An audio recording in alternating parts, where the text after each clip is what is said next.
Саламатсыңар балдар, кыргыз тилин үйрөнөбүз. Бүгүн силер менен ак калпак жөнүндө өтөбүз. Ак калпак. Кыргыздын ак калпагы тээ илгерки алгачкы кыргыздар тарабынан эле кийилип баалуу баш кийим катары эсептелинип бизге келип жеткен.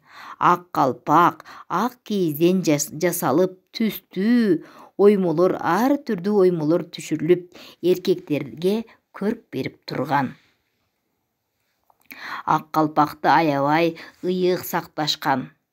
Аны ар дайым төргө илип коюшкан. Ак калпакты жерге койгон эмес, аны ар дайым бап эстеген. Карасам байкап алыстан, калпагы окшоп тоосуна, кандай ууз тикти болду экен, карегим түштү коозуна.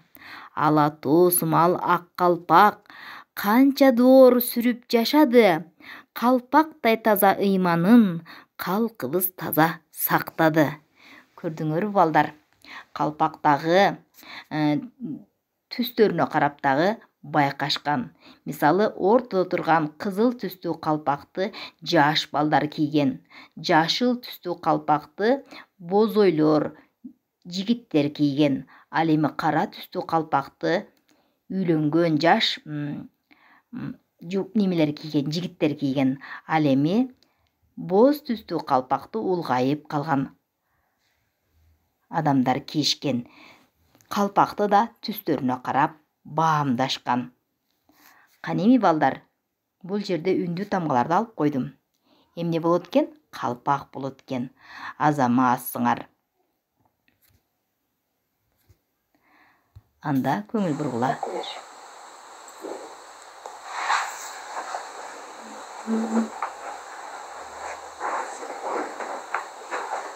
Баш кийимди дайыма бап эстеп келишкен кыргыз эли. Бул элечек, бул калпак. Көрдүңөр балдар? Аябай бап эстеп, чекелерин кыргактарын кара тукаба манаттан, чыйбаркыттан тигишкен.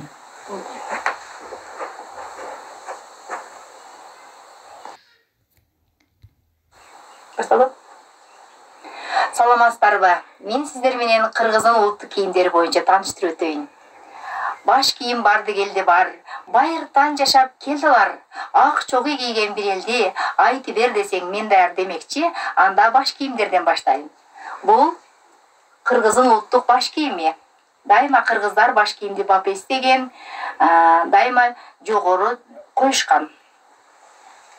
Андан кийин бул элечек, кыргыздын улуттук баш кийими.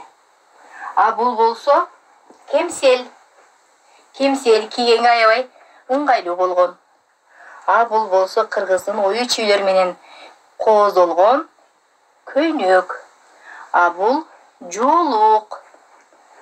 Бул көйнөктүн бир түрү. Ал эми бул чыптама. Аябай кооздуктар менен чөкөттөлүп жасалган.